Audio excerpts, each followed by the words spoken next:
चलिए hello everyone. तो हम लोग कर रहे हैं चैप्टर 12 इलेक्ट्रिसिटी। चैप्टर 12 इलेक्ट्रिसिटी का एक और सेशन जहां पर हम लोगों ने हमने इससे पहले वाले सेशन में रेजिस्टेंस के न्यूमेरिकल और ओम्स लॉ के न्यूमेरिकल बेसिक करे थे और एक होमवर्क दिया था क्वेश्चन नंबर 6 और 12.5 करने के लिए, जो मतलब ऑलमोस्ट करा दिया 12.5। तो अपन हम लोग क्वेश्चन नंबर 6 को आज कर रहे हैं। बता दो, जरूरत नहीं है, सबको पता है रेजिस्टेंस चैप्टर 12 में ही है। ठीक है, तो क्वेश्चन नंबर 6 एक्सरसाइज का क्वेश्चन नंबर 6 कर रहे हैं। ठीक है, तो एक बार क्वेश्चन नंबर 6 को मैं पहले दिखा दूं ताकि लोग पढ़ लें और कर लें। चलिए भाई, तो सबको क्वेश्चन नंबर 6 दिख रहा है? हैंड रेस करो जरा एक बार, दिख रहा है तो ओके, इसका मतलब दिख रहा है। हैंड लोअर भी कर लेना, ठीक है। अच्छा, क्वेश्चन क्या कर रहा है? A copper wire has diameter 0.5 millimetre and resistivity and what will be the length of the wire, make its resistance or how much does the resistance of change diameter double। ये जो फालतू line है ना बाद वाली, how much does the resistance change if the diameter is double, ये बाद में करेंगे, कंसेप्चुअल क्वेश्चन में करेंगे। अभी पहले अपन क्या करते हैं, न्यूमेरिकल वैल्यू लिख लेते हैं। ठीक है, तो मैं न्यूमेरिकल वैल्यू पे लिख लूं पहले एक बार। तो क्वेश्चन हमारे पास ऑलरेडी है, हम लोग कर रहे हैं सॉल्यूशन। सॉल्यूशन में पहले हम लोग करेंगे वैल्यू लिखते हैं, गिवन डाटा लिखते हैं। तो गिवन डाटा क्या है? गिवन डाटा है हमारे पास, डायमीटर कितना दिया भैया? डायमीटर है हमारा 0.5 mm मिलीमीटर। रेजिस्टिविटी कितनी है? रेजिस्टिविटी है 1.6 10 टू दी पावर -8। एक काम करता हूँ, डायमीटर बाद में लिखता हूँ, तो ये बता दूंगा आपको। मैं लिख दूँ फिर स्टॉप शेयर कर दूंगा। 1.6 10 to the power -8 ohm metre. और लेंथ कितनी है? लेंथ तो निकालनी है। रेजिस्टेंस कितना है? रेजिस्टेंस है आपका 10 ओम। ओके, चलो आप सब लोग यहाँ देखो, डाटा मैंने देख लिया। ठीक है, डाटा सब मैं देख लेता। डाटा सुनो, रेजिस्टिविटी दी थी इतनी, रेजिस्टेंस दिया था भैया 10 ओम। जादू वाला है, और इसके बाद लेंथ नहीं, आपको दिया डायमीटर कितना? 0.5 mm। और अब क्योंकि मैं लास्ट सेशन में ऑलरेडी बता चुका हूं डिटेल में, इसीलिए इस डेसिमल को इधर ले जाएंगे और ये हो जाएगा 5 into 10 to the power -4 metre. कितने लोगों को नहीं समझ आया? हैंड रेस करो अभी, कैसे मैंने कर दिया ये।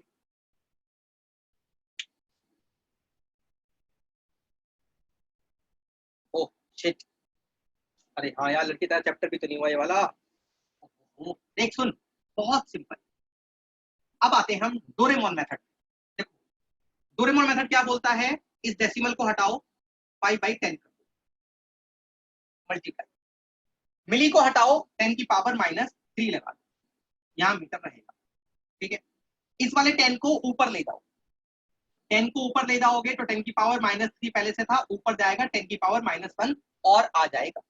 तो भैया 10 की पावर -3 10 की पावर -1 ये हो जाएगा 10 टू दी पावर -4 मीटर। और हमारा डोरेमोन मेथड खत्म हो गया। क्या ये वाली बात समझ आई? जिसको समझ आई वो हैंड रेस करेंगे खुशी खुशी से।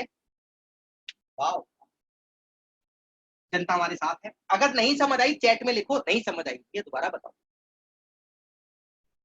दोबारा बताया जाए। फिर हम करेंगे सिंचन मेथड से। चलो, अभी डोरेमोन मेथड खत्म हो गया, आसान था। एक इससे भी आसान मेथड सिंचन मेथड। चलो, तो क्या 5 into 10 to the power -4 metre. अरे क्लियर है इतना? क्लियर, बहुत बढ़िया। हाँ गुड। ओ मेरे भाई, सबको समझ नहीं आता ना एक बार में, सारे बच्चे जैसे नहीं होते हैं, ठीक है, इसीलिए समझाना पड़ता है। आओ, कोई बात नहीं, अच्छा कोई बात। कैलकुलेट क्या करना है? टू बी कैलकुलेट, क्या कैलकुलेट करना है भैया? हमें करना है रजिस्टिव सही लेंथ कितनी। अब मैं वो क्वेश्चन बताता हूँ। क्वेश्चन बच्चा ये कह रहा है कि भैया हमारे पास एक मटेरियल है, उस मटेरियल का रेजिस्टिविटी इतनी है जो कभी चेंज नहीं होती, उसका डायमीटर इतना है, उसका रेजिस्टेंस 10 ओम करने के लिए कितनी लेंथ का वायर चाहिए, कितनी लेंथ की वायर चाहिए। हमें कुछ समझ नहीं आया, हमें इतना समझ आया आर दिया है, आर दिया, रो दिया, डी दिया, एल पूछा, बस। हाँ, हम क्या करेंगे? Apply formula, apply formula. English में फॉर्मूला लगाते हैं हम लोग, R is equal to L by,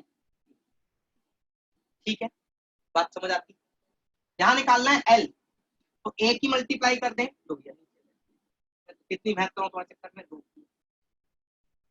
देख रो है, तो L बराबर क्या हो गया, R, R की तो कोई समस्या नहीं है, एरिया खुल जा सिम सिम, एरिया दिमाग खोलो, area pi D square divided by 4 और इनटू रो, नीचे रो है ना, क्या बात समझ आई कहां से आया ये? मैं मंगल ग्रह से लेके नहीं आया, अपने ही ग्रह का अपने ही गोला का फॉर्मूला। गुड, चलो तो L बराबर वैल्यू पुट करें, डायरेक्ट वैल्यू लिख लिया मैं, पुट द वैल्यू। चलो भाई, रेजिस्टेंस कितना है 10, पाई कितना है भैया 22/7। अरे तो मैंने कहा तुम 3.414 लिख सकते हो, लेकिन लेकिन अगर तुम 22/7 लिखोगे तो हमारी कैलकुलेशन थोड़ी सी इजी हो जाती है। मल्टीप्लाई डायमीटर, डायमीटर कितना, देखो ये डायमीटर हमारा बढ़िया डायमीटर चल रहा, तो डायमीटर कितना भैया 5 इंटू 10 टू दी पावर -4 का स्क्वायर मल्टीप्लाई 4 और 4 7 आ गया इसका, 4 और रो की वैल्यू कितनी है ये, तो यह 1.6 10 टू दी पावर -8। क्या यहां तक की कहानी स्टार प्लस की आपको समझ आई? जल्दी बताओ समझ आई तो हैंड रेस करो फटाफट, जिसको समझ आ गई। उसको डाउट है लिखो भैया चैट में, नहीं समझ आई दोबारा बताओ, दोबारा बताओ, हमें समझ नहीं आया, हमें पर लेने पड़ रहा, क्या बता रहे हो आप? कुछ नहीं करा, वैल्यू रखी और कुछ नहीं करा। ओके, मैं फिर भी 1 सेकंड वेट कर रहा हूँ, शायद कोई तो पूछ ले मेरे से। ओहो ठीक, चलो L बराबर L बराबर 10, समझ नहीं आया। हाँ बिल्कुल बिल्कुल, पूछना नहीं आया कोई इशू नहीं भैया, तो आप सिंपल चैट में लिखो नहीं आया, देखो कुछ नहीं करा, मैं दोबारा करूंगा इसको, हम बच्चे के लिए मेहनत करेंगे।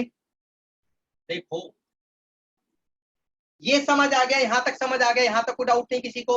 ओके, अब हमें R, A और L की वैल्यू रखनी है, तो एक बात ध्यान रखो, एरिया का फॉर्मूला होता है पाई डी स्क्वायर बाई 4। जिसको लग रहा है भैया ये फॉर्मूला हमें नहीं पता, कृपया आप वापस जाएं और 16 जुलाई का एक वीडियो होगा, 16 जुलाई को जो रिकॉर्ड हुआ होगा वो वाला वीडियो देखें, तो आपको समझ आ जाएगा कि एरिया का जो फॉर्मूला क्लास रिकॉर्ड में एरिया का फॉर्मूला होता है पाई डी स्क्वायर बाई 4। अगर आपको और कोई समस्या है तो 8586 868122 यहाँ पर कॉल करें और सभी समस्याओं का समाधान पाए। ठीक है, कि हमें रिकॉर्ड देखना, क्लास रिकॉर्ड का वीडियो देखना नहीं आ रहा, ये कोई समस्या, तो इस नंबर पे सारी समस्या दूर की जाएंगी। अगर ये नंबर ना मिले 100 पे डायल करते, 100 नंबर डायल करते, उससे होगा कुछ नहीं, तसल्ली मिल जाएगी। चलो वापस आओ, तो ये समझ आ गया, L बराबर R into A by rho, समझ आता है इतनी बात। Now L is equal to, देखो भैया वापस सुनो, R resistance as it is, area ये रखो pi D square by 4 into, और क्या है अपॉन में रो है, अपॉन में क्या है, कुछ नहीं करा है, कुछ नहीं करा, बस एरिया की वैल्यू रखी है L। अब इन सब की वैल्यू रखते हैं एक एक करके। R की वैल्यू कितनी है, R की वैल्यू कहां है भैया, कहां गई, पाई की वैल्यू कितनी है 22/7, पाई की वैल्यू नीचे क्या है इंटू 4 है, और रो की वैल्यू, रो कितना है, रो है 1.6 10 टू दी पावर -8, कोई इशू नहीं है। और डी की वैल्यू कितनी है ये, यहाँ पर डी भाई, पाई हो गया, 4 हो गया, रो हो गया, डी बचा, डी की वैल्यू कितनी है 5 इंटू 10 टू दी पावर -4 का स्क्वायर। और बताओ यहां तक समझ आ गया, कोई समस्या अभी भी? ठीक है, यहां तक आ गया, आगे बढ़ते हैं। देखो भाई अपन करेंगे कैलकुलेशन, अब कैलकुलेशन पे बिल्कुल नजर गड़ा लेना, चील वाली नजर, बहुत शार्प नजर। 10 इन 22 इन 5 का स्क्वायर 25 इंटू 10 की पावर -4 का स्क्वायर, -16 मत कर देना, पावर की पावर मल्टीप्लाई होती है, तो 10 टू दी पावर -8। समझ आया क्या किया, 5 का स्क्वायर किया 25, 10 की पावर -4 का स्क्वायर किया 10 की पावर -8 upon 7 as it is, 4 as it is, 1.6 as it is, और 10 की पावर -8 एज इट इज। कोई दिक्कत तो नहीं यहां तक? यहां से यहां निपट गया ये पूरा का पूरा, खत्म। L is equal to 10 into 22 25, मैं ऊपर भी काट सकता था बट जानबूझ कर काटा, फिर मैं कंफ्यूज हो गया, इंटू 1. ठीक है भैया, इसे काटते हैं 2 से, ये 2 हो जाएगा, इसे काटेंगे 11 हो जाएगा।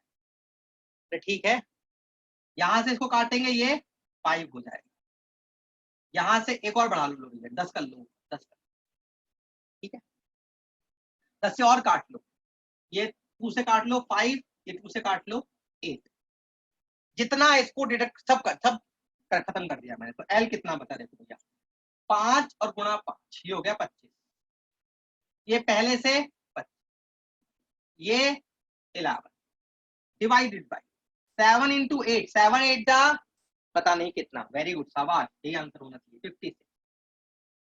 अब याद करो 25 इंटू 25 कितना होता है, बचपन की बातें याद करो, 625 इंटू 11 डिवाइडेड बाई 56। ओके, अब याद करो जुगाड़ वाली टेक्नोलॉजी, 625 के 11 से मल्टीप्लाई करनी है, कहां से आ रही, 11 से मल्टीप्लाई करनी, क्या करो पहली एज इट इज वैल्यू रखो 5, लास्ट वैल्यू एज इट रखो, अब बीच में रखो दोनों का सम, 5 और 2 का सम कितना है 7, 6 और 2 का सम कितना है 8, लो भैया हो गया। अबे तुम करोगे तब भी ऐसे ही आएगा, जुगाड़ नेवर बी फेल। चलो आगे बढ़ते हैं, अभी डिवाइड कर लो, ये डिवाइड करना है, इसमें दिक्कत ही नहीं है, इसमें मैं बताऊं, तुम डिवाइड करोगे ना तो तुम्हारा आंसर आएगा 122.7 अप्रॉक्स मीटर, इतना लगभग तुम्हारा आंसर आएगा। ठीक है, तो हमें कितनी लेंथ चाहिए, हमें इतनी लेंथ चाहिए और कितनी लेंथ चाहिए। अब बताओ कोई समस्या है तो, किसी को डाउट हो तो पूछो आप। चलिए अब करते हैं हम लोग एक कंसेप्चुअल क्वेश्चन। कंसेप्चुअल क्वेश्चन का मतलब समझो, कंसेप्चुअल क्वेश्चन का पर्पस ये है कि उसमें कोई डाटा नहीं दिया होता, कोई न्यूमेरिकल नहीं है, ठीक है, वो न्यूमेरिकल नहीं है, वो सिर्फ क्या है आपका, मतलब एक उसमें डाटा दिया है, उसमें एक कंडीशन दी है कि अगर ऐसा करे तो कैसा हो जाएगा, इस टाइप के कुछ कंसेप्चुअल क्वेश्चंस आते हैं कि अगर इसमें चेंज कर दें तो क्या चेंज आएगा, इसमें चेंज कर दें तो क्या चेंज आएगा, वगैरह वगैरह। ठीक है, तो उसके लिए हम लोग क्या कर रहे हैं, क्वेश्चन कर रहे हैं। एग्जाम्पल के लिए क्वेश्चन है कि find the value of new resistance, कोई एक हमारे पास वायर है, उसका कोई रेजिस्टेंस पहले से एग्जिस्टिंग रेजिस्टेंस आर है या कुछ भी है।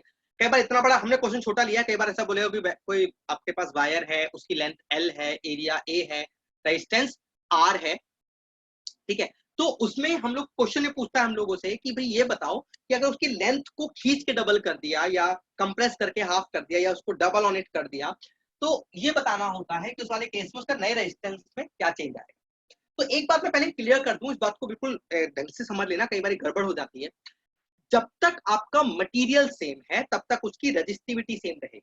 इस सिंबल को रो बोलते हैं, रेजिस्टिविटी बोलते हैं। इसका मतलब जब तक आपका मटेरियल चेंज नहीं होगा रेजिस्टिविटी चेंज नहीं होगी। मतलब अगर आपका जैसे फॉर एग्जांपल मार्कर प्लास्टिक का है, तो प्लास्टिक का चाहे मैं इसकी बात करूं चाहे बॉटल की बात करूं, अगर दोनों का प्लास्टिक बिल्कुल मटेरियल एकदम सेम है तो दोनों की रेजिस्टिविटी सेम होगी, क्योंकि रेजिस्टिविटी चेंज नहीं होती कभी भी, जब मटेरियल चेंज होता तो चेंज होता।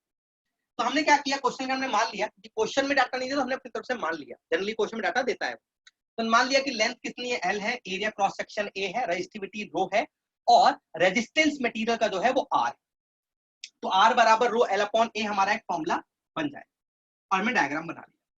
अब आते हैं अकॉर्डिंग टू क्वेश्चन, बहुत सिंपल है समझना, अकॉर्डिंग टू क्वेश्चन, हिंदी में कहते हैं भैया प्रश्नानुसार।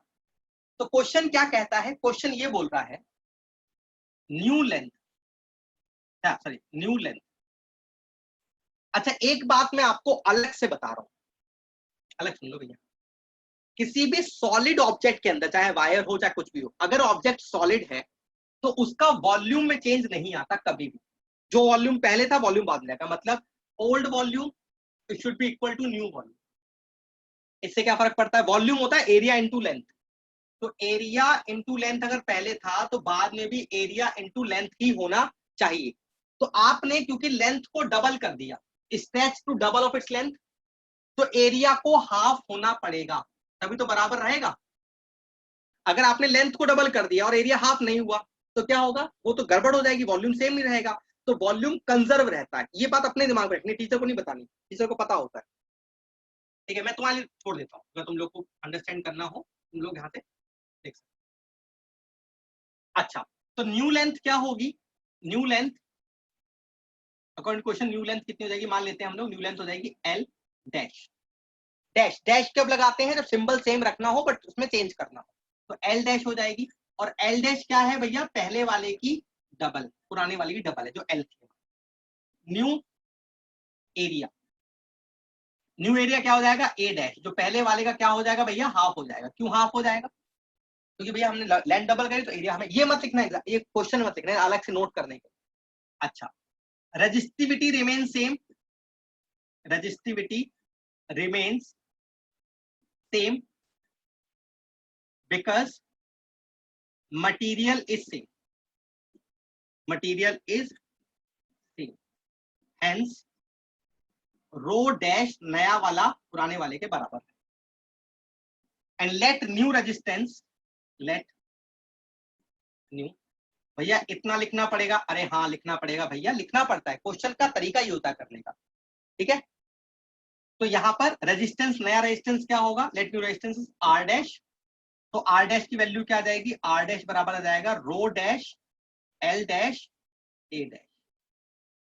ओके, नाउ अब रखेंगे पुट द वैल्यू, यहां की वैल्यू पुट करते हैं, तो आर डैश नया रेजिस्टेंस क्या आ जाएगा, रो तो सेम रहेगा बिकॉज मटेरियल सेम है, लेंथ क्या हो जाएगी भैया 2L हो जाएगी, एरिया क्या हो जाएगा A/2 हो जाएगा। अच्छा, इसको इक्वेशन 1 मानना था, इक्वेशन 1 छापना मत, पता कर तुम छापना शुरू कर दो, पहले समझ लो फिर छापना आराम से। हाँ, पता कर मैं यहाँ उतार रहा हूँ तुम वहां उतार रहे हो, समझ कुछ नहीं आएगा इससे। तो यहाँ का डायग्राम बनाए हम लोग, ये कुछ ऐसा बनेगा इस तरीके, अरे लंबा कर देना, खींचे दुगना कर दिया इसको, तो आपकी लेंथ क्या हो जाएगी, जो L डैश हो जाएगी वो 2L हो जाएगी, और जो एरिया हो जाएगा यहां से यहां तक का A डैश वो A/2 हो। दिख रहा है सबको यहाँ पर, ये A/2 लिखा है मैंने, तो ज्यादा छोटा लिख दिया यहाँ पर। तो जो आपका एरिया होगा A डैश वो हो जाएगा A/2, ठीक है, यहां से जो एरिया होगा। अच्छा, अब इस 2 की मल्टीप्लाई कर ले भैया, ऊपर 2 की मल्टीप्लाई कर सकते हैं, तो R डैश क्या हो जाएगा रो इंटू 4L और डिवाइडेड बाई A। अब 4 कॉमन ले लो यहां से, तो R dash is equal to 4 common लिया रो L/A, और फ्रॉम इक्वेशन 1 रो L/A किसके बराबर है, R के बराबर है। यहाँ क्या हो जाएगा फ्रॉम, अच्छा फ्रॉम इक्वेशन 1, तो R डैश क्या है हमारा न्यू रेजिस्टेंस, ये हो जाएगा 4 इंटू R, तो hence new resistance, become 4 times that of first, that of previous। That is how ये पूरा का पूरा क्वेश्चन एग्जाम में किया जाएगा, तरीका है, मेथड। समझ आया कि नहीं आया? तो पहले एक काम करो, आज की क्लास में आप सिर्फ इसे नोट कर, सिर्फ नोट करो, यहां तक नोट कर लो, उसके बाद इसको एक बार खुद रिवाइज करो, खुद समझो, खुद ये मत बना लें तुम लोग पेपर के अंदर। हाँ, उसके बाद हो सकता है कि आपको समझ आ जाए, इनकेस अगर नहीं समझ आया हम एक बार डिस्कस कर लेंगे इसके बाद, क्योंकि अभी हम लोग नहीं कर सकते, मुझे अगली क्लास भी लेनी है, तो पहले से फ्रॉड पूरा उतार दो अभी, ठीक है। तो अभी आज की क्लास में हम यहीं तक कर रहे हैं, और आपको इसके जैसा ही क्वेश्चन कौन सा है, होमवर्क जरूर दूंगा, होमवर्क के बिना तो काम ही नहीं बनेगा। तो आपका जो होमवर्क रहेगा आज की क्लास का होमवर्क, वो रहेगा भैया 12.5 एग्जाम्पल 12.5, वो ये रहेगा 12.5। तो 12.5 एग्जाम्पल आपको करना है अपने आप, नहीं हुआ, नहीं समझ आया, कोई इशू नहीं है, दोबारा बताऊंगा, लेकिन एटलीस्ट उतारो पूरा ऐसे एक बार। कई बार क्या होता है उतारते उतारते समझ आता है, क्योंकि ये बहुत लेंथी क्वेश्चन है, ये 3 मार्क्स का आता है कम से कम, 3 मार्क्स से कम तो मतलब ही नहीं बनता, क्योंकि ये बहुत तरीके वाला क्वेश्चन है। अब क्या है, इसको मैं शॉर्ट भी कर सकता हूँ 3 लाइन के अंदर, फिर वो मार्क्स थोड़ा इशू रहता है, क्योंकि बोर्ड में तो मैं अच्छे तरीके से लिखना होता है ना, इसीलिए, ठीक है। तो पूरा आराम से उतारो इस तरीके से, ठीक है, उसके बाद हम लोग इसको अंडरस्टैंड करते हैं बात, ठीक है। तो आज की क्लास हम लोग यहीं तक रोकेंगे।